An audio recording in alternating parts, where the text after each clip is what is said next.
ladies and gentlemen, good evening, and thank you very much for joining us. Today is one of those days, but we are grateful and happy to be alive and to be here as well. And I hope that you had an amazing day for yourself and that you had a better day than me. You better have had a better day than me. So I've not even managed to send reminders, but I will do that shortly. But other than that, I'm glad that you could join us. My name is Grace Nzula. I'm an HR consultant with Atara Solutions.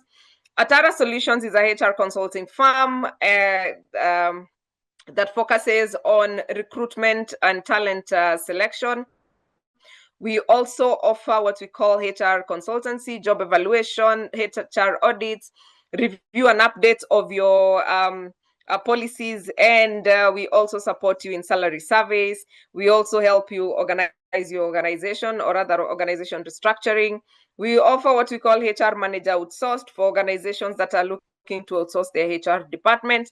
And we also offer learning and development. We have a program called Growth Grid Mentorship Program. It's an exclusive once a year program that supports HR professionals to take their game to the next level. And we also offer Get It Right with Atara Solutions, which is the program you're tuned into. And we support your organizations in all your HR trainings, your soft skills, and we are a one-stop shop for training services. So reach out to us for those services. And you're tuned into Get It Right with Atara Solutions, which is a webinar series that seeks to demystify issues in employment and entrepreneurship.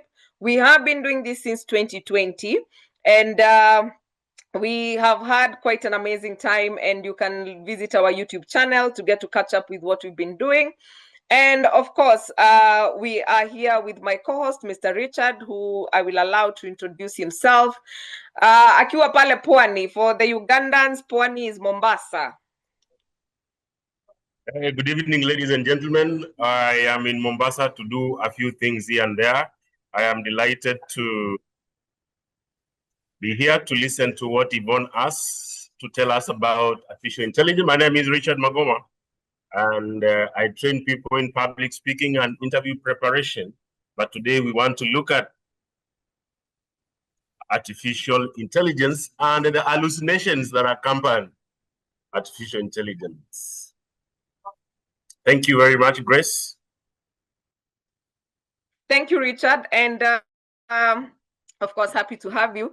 And I'm very excited about the conversation today because sometimes I go and read your LinkedIn posts and I'm like, oh my God, you could not even put in some effort because we can tell it is AI. Sometimes people come to deliver training and you can tell this is totally AI. I have nothing against AI, but you also need to really go further. You know, some people are trying to write books, and my God, you're just copy pasting everything from a chatbot. So tonight we decided to bring in a book auditor and a journalist to come and unpack this topic for us. And she happens to be my mentee. I am so proud of her, and really looking, the teacher in me enjoys when my students are acing it. So I'm very excited to have you here, Yvonne, and we are looking forward to learning from you. And tell us about what you do, of course, in a minute. But of course, we are in partnership with Steadfast Quality Solutions. Steadfast Quality Solutions is an organization led by my very good friend Herbert Zaker from Kampala, Uganda. Steadfast Quality Solutions is a HR consulting and public relations firm. If you're looking for HR support in Uganda, then please get in touch with Herbert Zaker. And if you're looking for somebody to recruit for you board members or do board evaluations or train your board members, then you need to get in touch with Herbert Zaker or myself, and I'll link you up. And Herbert is also a Gallup's certified strengths coach. If you're looking for a coach, he has coached over 500 executives. So if you're looking for a coach, then you need to really quickly book your session with Herbert Zaker. And we are very honored that you are our partner, Herbert, and you happen to be my friend. So thank you so much. And we don't take it for granted. And of course, our partner, K2 HR Services, K2 Career Center. K2 HR Services is located in Rwanda. K2 Career Center is located across East Africa. And if you're looking for support in HR in Rwanda, then K2 are your people. So thank you very much for being our partners, and we really, really appreciate you. Yvonne, tell us, how do we give a bit of a side eye to AI? Yeah, that's exactly what we're going to be talking about today. And it's not just a bit, it's a lot of sides, like a wide eye, side eye, because it's making people so lazy. And of course, as a writer and as an editor, I see this every single day. So I'm going to be giving 5 reasons why you should not let generative AI write for you. So specifically, we'll be talking about generative AI that I'm going to explain what it is in a moment. But as Grace said, my name is Yvonne Mutui Kasafiri. I am a self-publishing consultant with Accrete. And that just basically means that we help people to publish books for themselves. And I'm also an executive ghostwriter, which means we help executives and people in management positions, CEOs, to tell their stories and to become thought leaders. And we do the writing for them so that they don't have to take too much time in writing, because we understand busy schedules and the importance of writing in thought leadership. Now, so first, I think I'd like to explain what generative AI is, and I'm going to make today's presentation very easy and very simple. Let me just share my document first.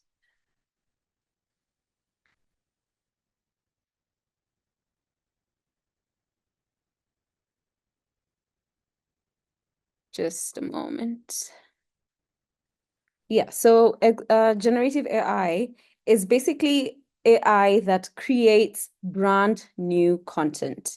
If you're using AI that is able to use a lot of training and info and data to create brand new information, then that is what we call generative AI. And that is what we are mostly going to be talking about today. I'm just trying to share my screen here. Just give me a moment. So there's pride that comes with originality, is what you're telling me today on the chat. There is pride that comes with originality. Yeah.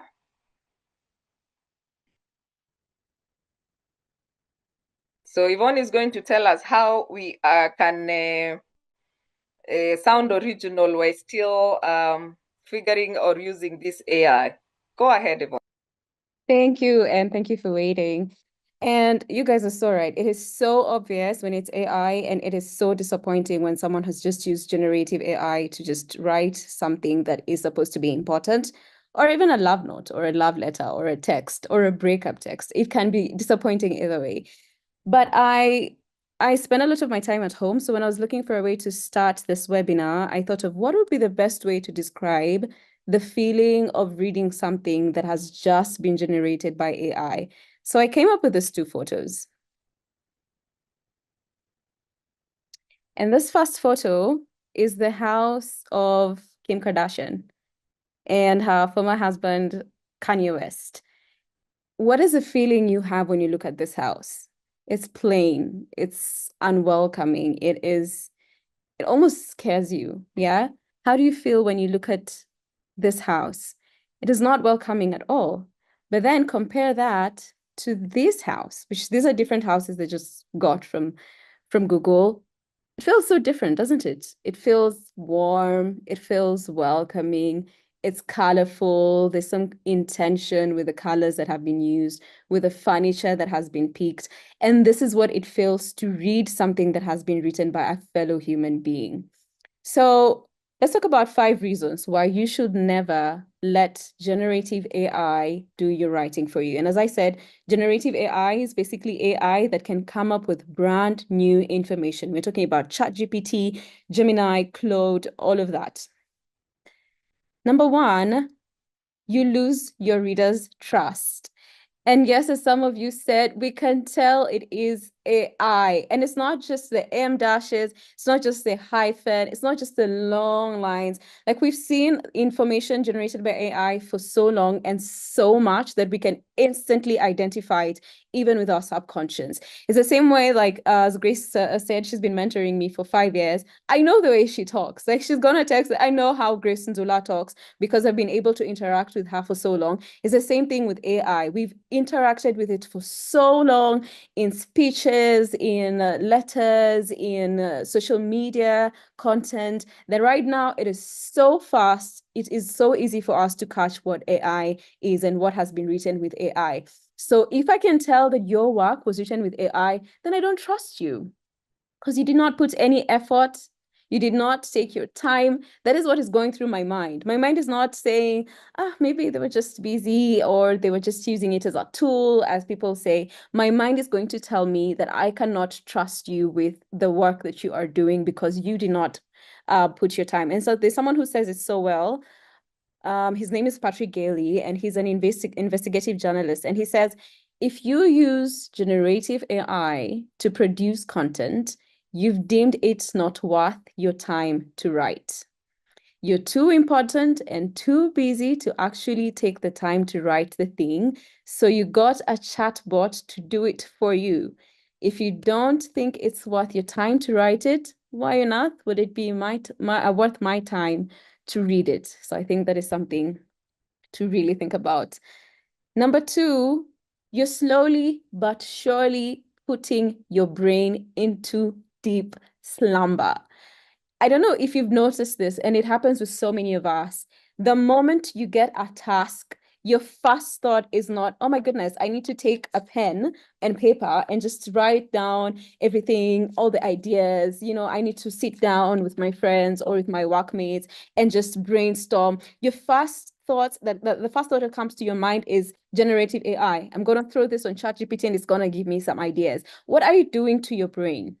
I was thinking of my 2-year-old, and I imagine taking every single time she has to eat her food, I chew it for her. She will never be able to chew, and she's not exercising her muscles. She probably won't be able to talk. That is what we're doing to our brains when we are constantly using AI. We're delegating all our thinking to AI. And I'm going to show you some research that has been done when I get to my 4th point, which is about critical thinking, that kind of pretty much is in line with this. To notice and to realize that you're giving your brain no activity and no work to do. You're letting AI replace your brain, and you're well educated. You've used so much school fees to go to school, and AI is just going to put your brain to absolute sleep, and it's going to be harder and harder for you to be able to think on your feet and on your own.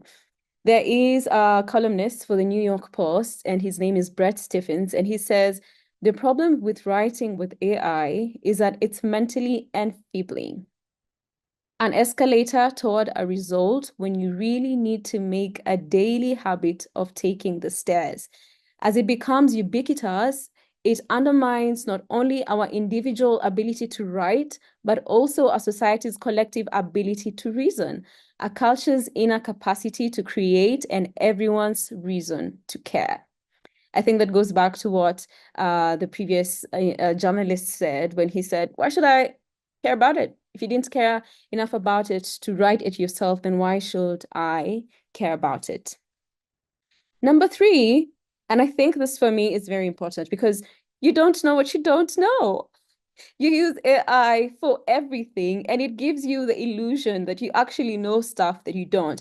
And I was thinking, if I was to give you something to write about in the next 12 hours, and it's something you have never heard about, okay? Let's talk about a lost city somewhere in the world that nobody knows about.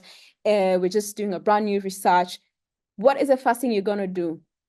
You're going to go to generative AI and not, okay, well, most people are going to do that, which is quite unfortunate. There are a few people who will actually do the hard work.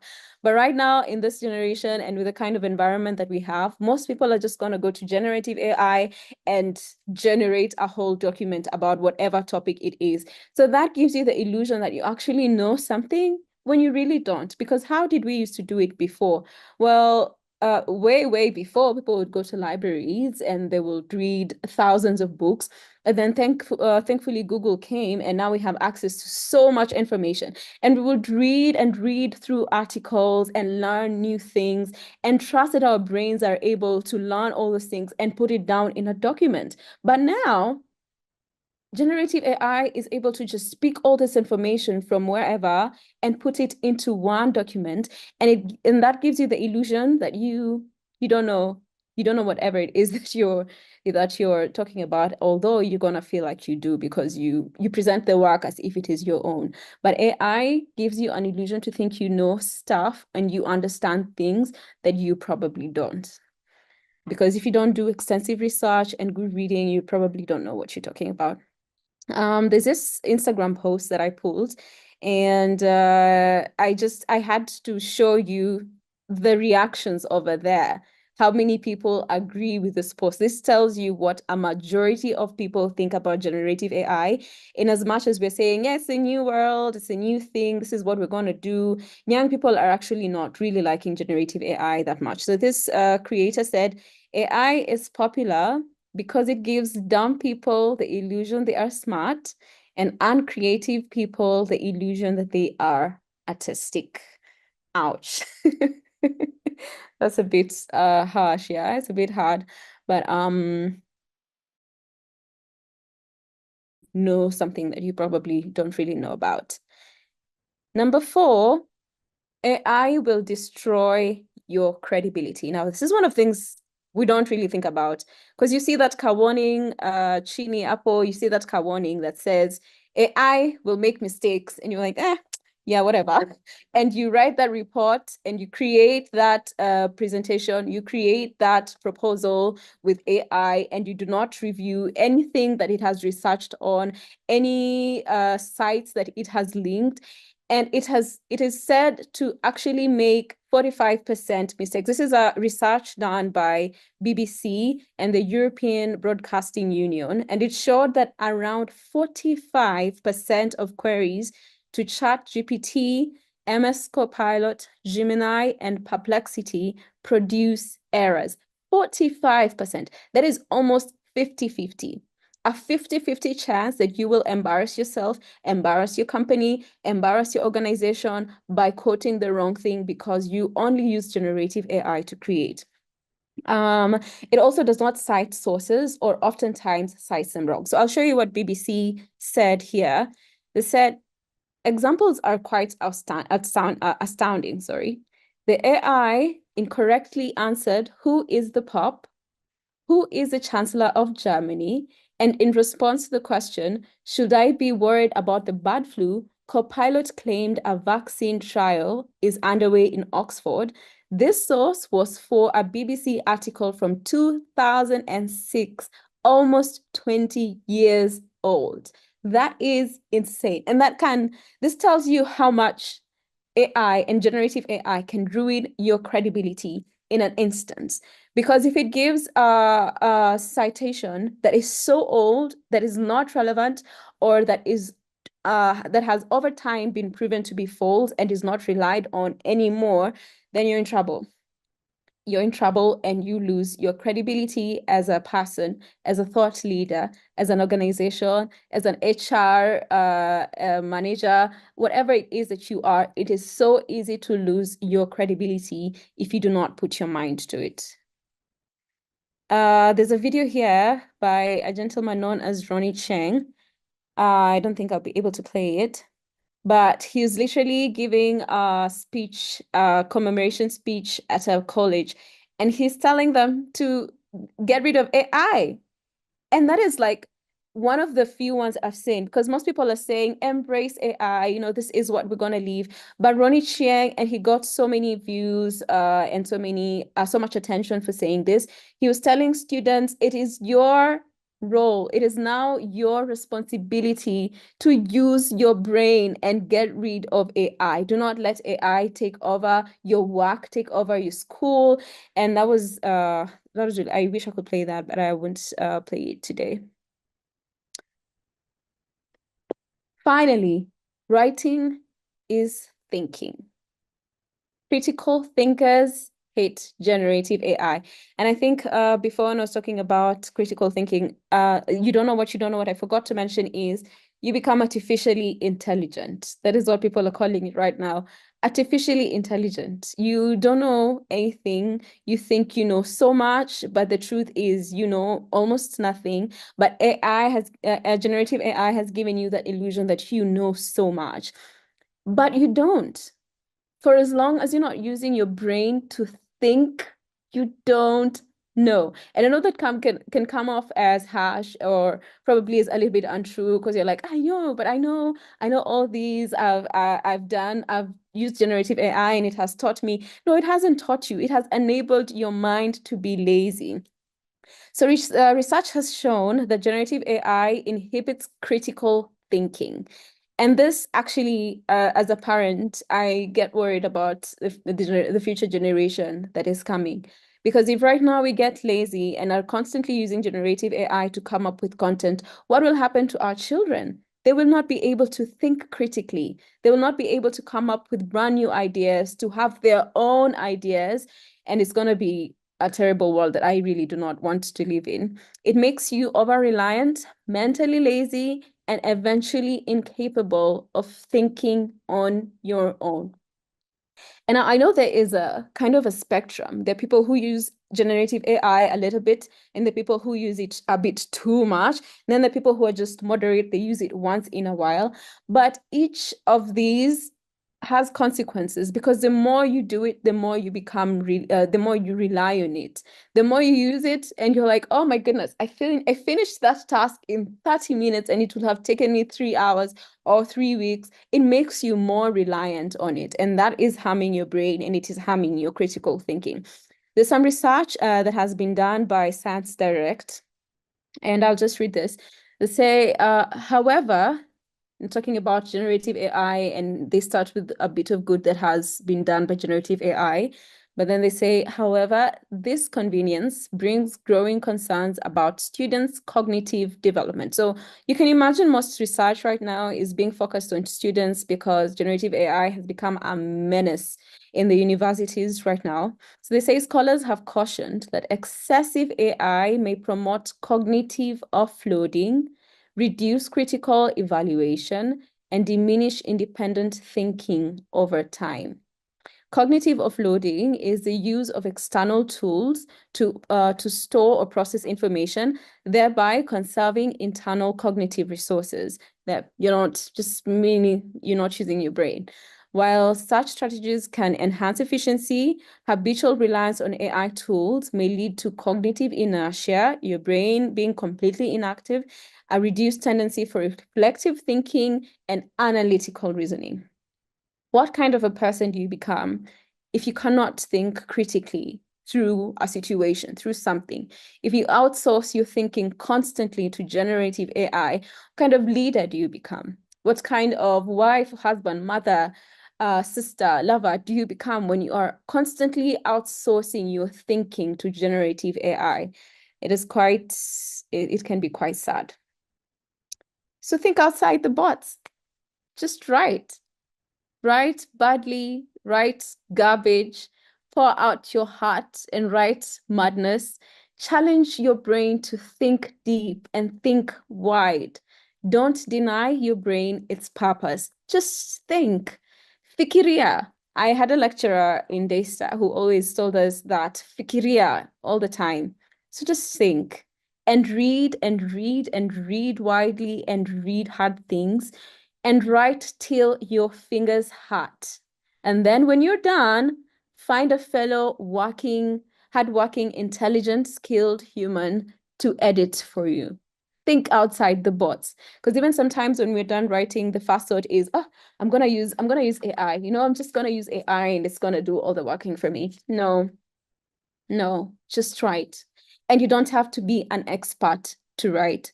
It's the expert who does the editing. It is not the expert who writes. Anybody can write. You can write that strategy. You can write that opinion piece. You can write that speech. You can write that eulogy. You can write that wedding speech. You can trust that your brain is able to do the writing. It doesn't have to do it excellently. It doesn't have to do it professionally, but you can trust that your brain is able to do it, because constant use of generative AI is convincing you that your brain can't function without it, which is absolutely not true. So here's a disclaimer. As Grace said, as she was starting and when she asked the questions, we're not anti-AI. We're not saying that AI or generative AI is completely bad or 100% bad. Well, nothing is. Everything becomes bad when it's used to the very extreme. So there are countless of AI editing tools that can help you edit your work after you have written it. Remember what we said? Write badly. Okay, write the garbage. There's one of my favorite writers who said it's okay to write garbage as long as you edit it well. So write it. Just write it. And then after you write it, you can use Quillbot or Grammarly or Wordric to do the basic editing for you. But before you do that, trust your brain to be able to think through your task. Trust your years of human experience that the generative AI will never, ever have. And trust your ability to research and quickly learn new things. Do the writing yourself, then use these AI tools for basic edits and use them mindfully. And I'm saying mindfully because for example, Grammarly, which I think is one of the most common ones, it doesn't have the human touch. It doesn't have the human connection. So you'll notice if you're writing an email and you say, I felt a little too I feel unsure about this. Grammarly is gonna flag feel because it only uses think. And you can go and try that. It flags down anything, almost anything associated with human emotions and human feelings. So you have to edit it mindfully and know who your target audience is.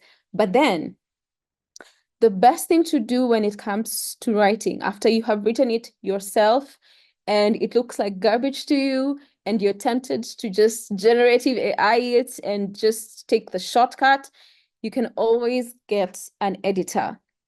Here are 4 reasons why you should hire a professional editor.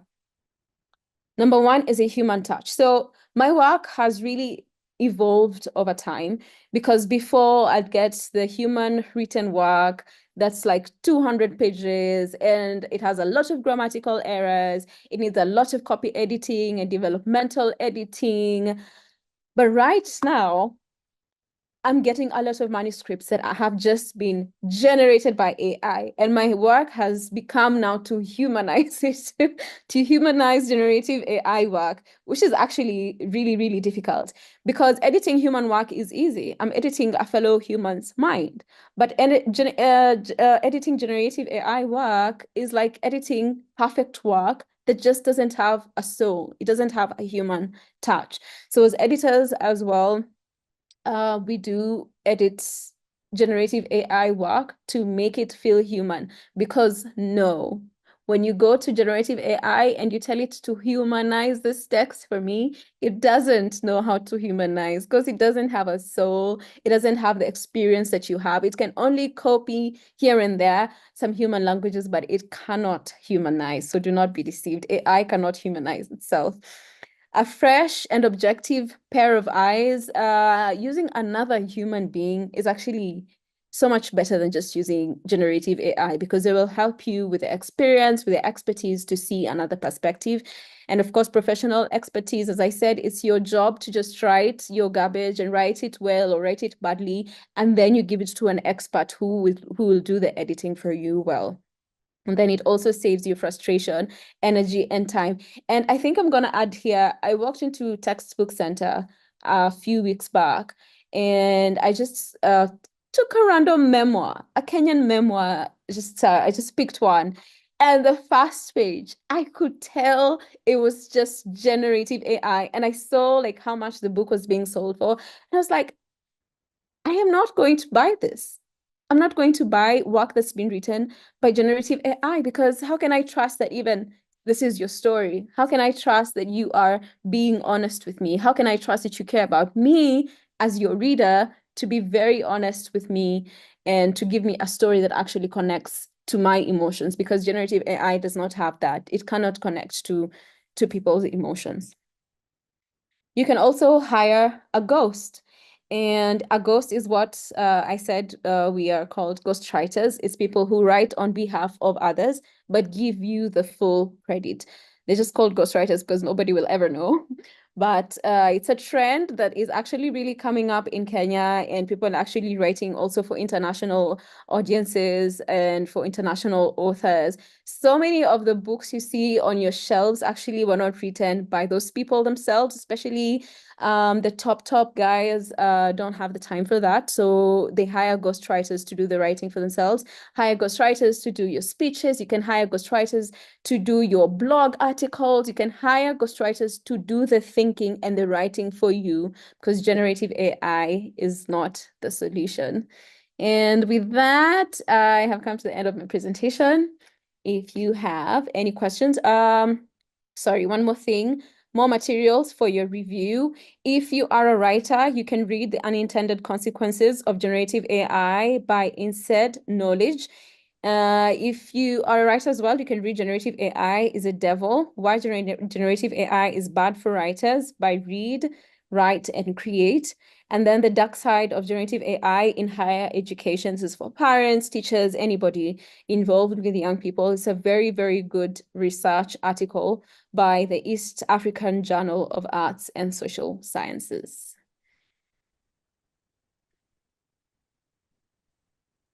Thank you very much, Yvonne, for that very energetic presentation that you have reminded us that, yes, we have a vehicle that we need to know how to ride. We don't have to be reckless about driving this car. You are the one holding the steering. Now, there's a question by somebody, Siaya. He has not given, or she has not given the name. They are asking whether you can be able to shed more light on ghost writing. Yeah, sure. Thanks for that question. So basically what ghostwriting is and what the process looks like. Ghostwriting is, for example, you are a leader, you have a story to tell, or whether you're a leader or not, you have a story to tell, and you'd like to put it into a book. So what we do is we sit down with you for a couple of weeks, hear your story, record it, and turn it into a book on your behalf. That is basically what ghostwriting is. It is called ghostwriting because you get the full credit. It's never the ghostwriter's name on your cover. So if your name is, what did you say his name is? Sorry.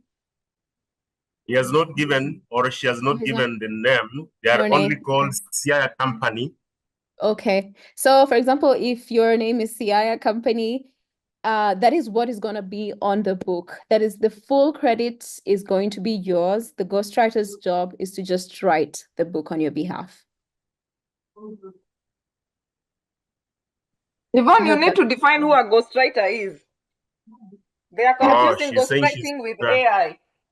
Oh, no. So a ghostwriter is a person. It's a human being. It is not AI. So for example, I am a ghostwriter. So what I do is I meet people who have stories to tell, who want to put them into books, and I sit down with them and we have what we call interviews that are not necessarily interviews, where they get to offload the whole story to us as fellow human beings, and we take notes, yeah, and we record and we turn them into books on their behalf. So it is not a generative AI, it's completely human-based work where we do all the work of an author ourselves, but give you the full credit for your book. Does that make sense? Is that better? Yeah, it is. Okay. Let me ask you, when you want to collaborate with AI, what are some of the ground rules that you need to have in place so that the work that you're producing comes out as your original work? It is not so much on AI, but it is a tool that you're using so that you can become more efficient. What are some of the ground rules which you should not forget? Yes. So number one, the first ground rule, as I said, is to just do the writing yourself.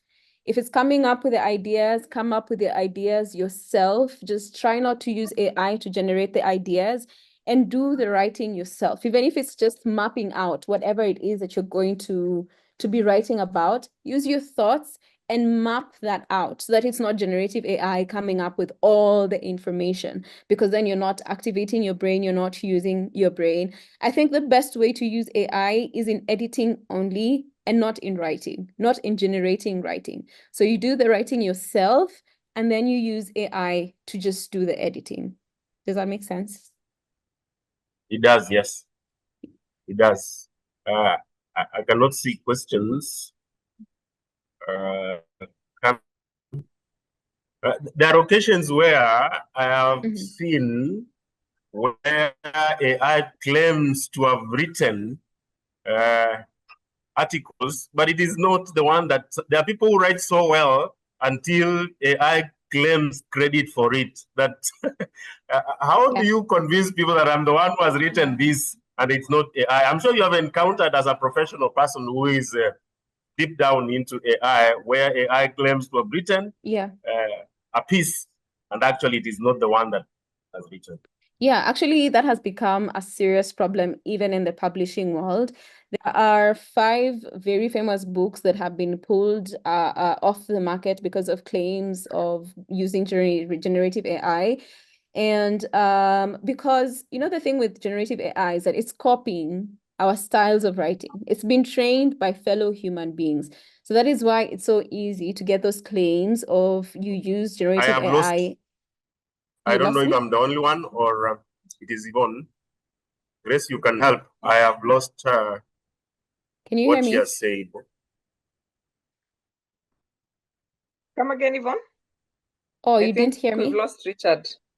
Okay. Yeah. So I was saying it's easy to get those claims because generative AI has been trained by fellow human beings. So it's become a very huge problem. And that is one of the downsides of using generative AI, is that the losses are more truly than the gains. Because people get flagged for just writing the way they do and using the M dashes and using that pattern that AI likes for not and honestly, it's just the best thing to do. AI like saying "and honestly," and someone will use "and honestly" because they talk like that, and people will flag it down as AI. So it's quite unfortunate, but I think it's one of the consequences we have to deal with today because it's where the world is.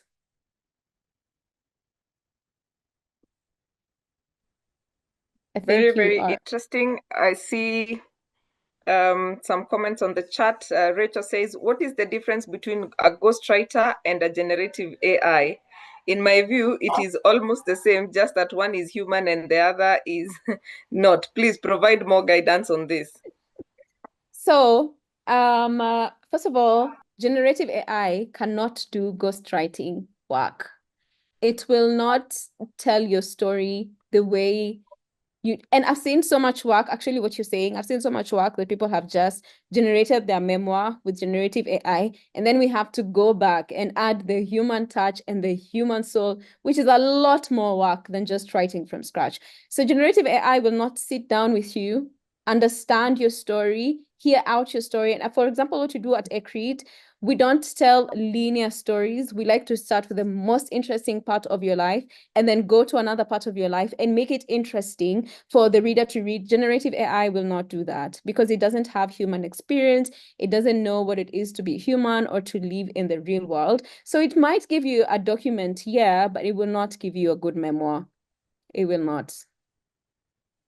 Let me ask you, Yvonne, we have tools these days that we call humanize.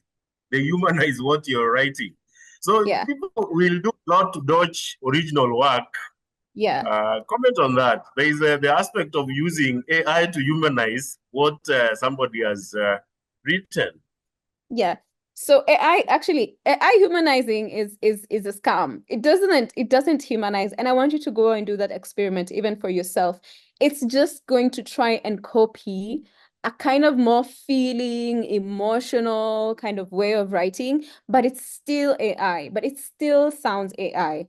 So AI humanization, it doesn't humanize. So people nowadays just hire us humans to humanize AI work. because AI itself can't humanize itself. It doesn't have human experience. It doesn't have soul. It doesn't have what I would just call the human experience, to be honest. It doesn't have that, so it cannot humanize itself. So every time you write a paragraph and you tell AI, humanize this for me, and it gives you something, and then it asks you, would you like a more human version, or it's just it's continuing with the way AI writes, with just copying what it would sound like to be human, which is like adding the emotions, but it doesn't have those.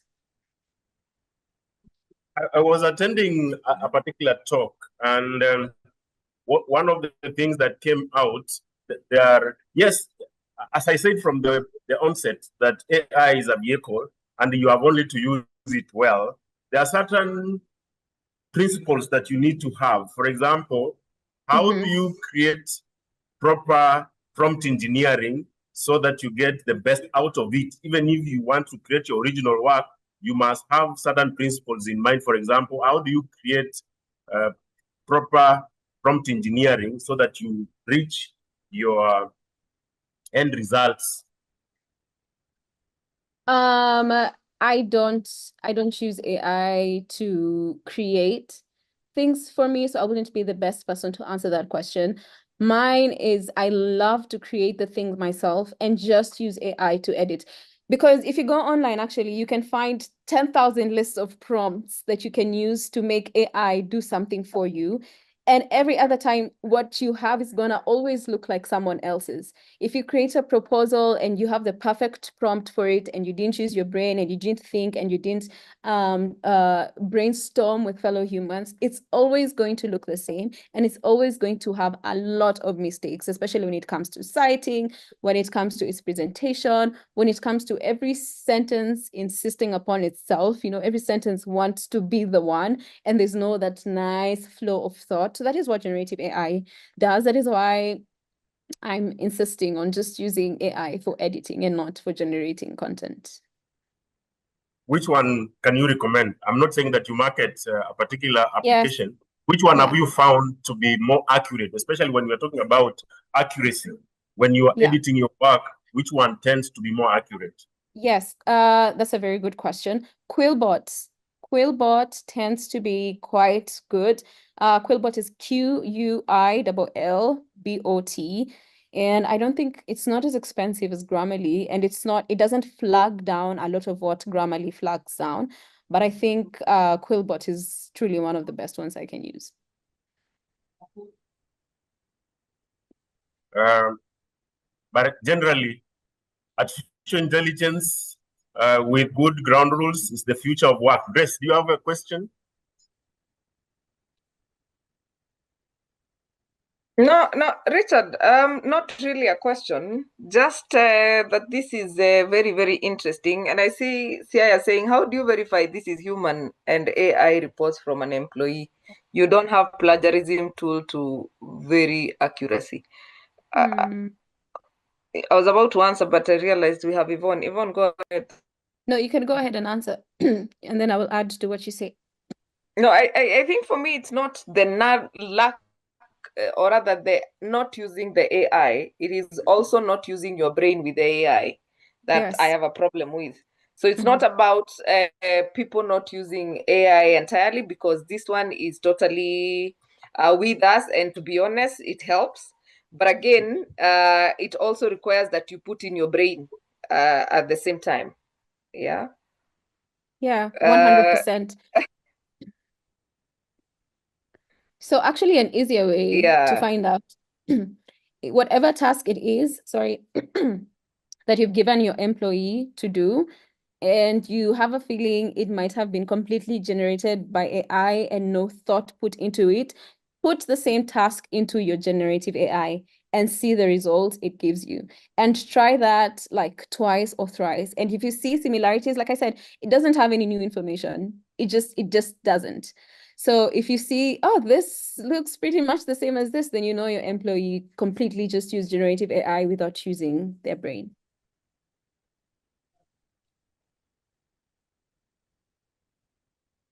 Yes, Richard, I think that would be all from me. All right. Let me see if there's a question. that we haven't tackled. That was Liz. What can you advise? There's a question I saw. I don't know where it has gone. What can you advise the Gen Z who tend to rely more on Gen Z? I mean, not Gen Z, who tends to rely more on artificial intelligence just as much they do rely on Crocs as shoes. Yeah, that's funny. I think it starts with us, to be honest. It starts with the adults, it starts with the older people, because the Gen Z are going to embrace whatever it is that we have embraced ourselves. So if we show them that it is completely okay to just go to generative AI and not think and just generate content and just generate designs and all that and not think for themselves, then they're gonna take that as their own, as their way of living. But if we show them how to be intentional with critical thinking, how to be intentional with doing the work ourselves, with doing the writing ourselves, then they're just gonna copy what we do. So I think it is up to us to set that pace for them. Very good. Yvonne, you've mentioned critical thinking as one of the skills you need to be a good writer. What other skill do you need to be a good writer? You need a lot of attention to detail. You need to be an avid reader. You cannot write if you cannot read. So I think critical thinking, attention to detail, and avid reading, those are the three most important things when it comes to writing and editing. And when it comes to ghostwriting, a very keen ear to listen. Yeah. How should we love books? I'm sure you've had a joke that if you want your things to be safe, especially money, you need to hide it in a book. Yeah. What can we do so that we are able to love books and finish? You know, there is the question that you love books, but some people don't finish books. I'm sure you have encountered this. Yeah, actually, I could recommend very good Kenyan books that you can start with that are small. There's a writer known as Jackson Biko or Biko Zulu. He's one of my favorite writers. He does not use generative AI to write, even in his blog articles. He still uses his own brain and he still does his own writing. He does amazing small books, and his name is Jackson Biko. So he has a book called Drunk, a book called Thursdays. You can try reading those. They are funny, they are very, very well written, and those maybe can help to get you into the reading culture. Thank you very much. That is the end of my questions. Over to you, Grace.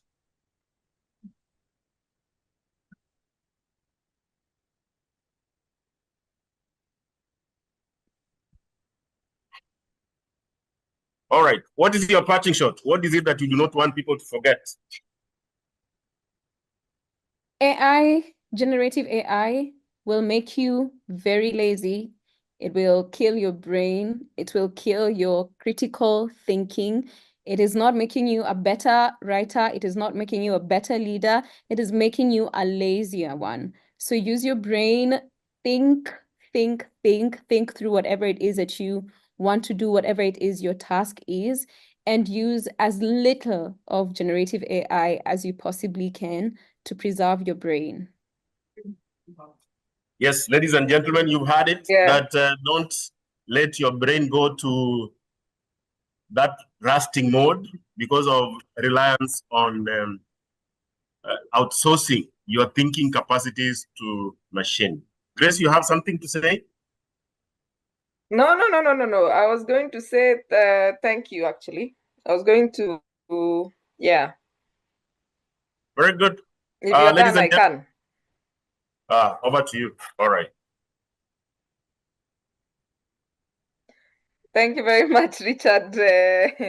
Today, like I said, it's one of those days that we are being more human that AI could handle. Myself and Richard, I think my internet has been quite wanting, and Richard also kept freezing. But this was fun, Yvonne. It was really awesome. And for those of you who want to write a book and you don't know where to begin, please contact Yvonne. She's an amazing person, and I'm sure you'll enjoy working, even if you're Yeah, anyway, let me not get there. So thank you very much, guys, for joining us. And Yvonne, I hope you have enjoyed yourself as well. We need to do this more often. And please, for those who are asking for notes, the recording will be shared on our YouTube channel. The link has been put on the chat. You can just go there and you'll find the recording uploaded. And please do join us here every Tuesday from 8 o'clock. We normally have several discussions of different topics that affect both employers and employees, technically issues around the workplace. So we are here every Tuesday, and do please make time to join us next week as well. Please follow us on Instagram at Ara Solutions, like our Facebook page at Ara Solutions, connect with us on LinkedIn at Ara Solutions, and subscribe to our YouTube channel, Get It Right with Atara Solutions. And of course, do get in touch with Yvonne. Her details are there. And do get in touch with Richard for your interview preparation and public speaking classes.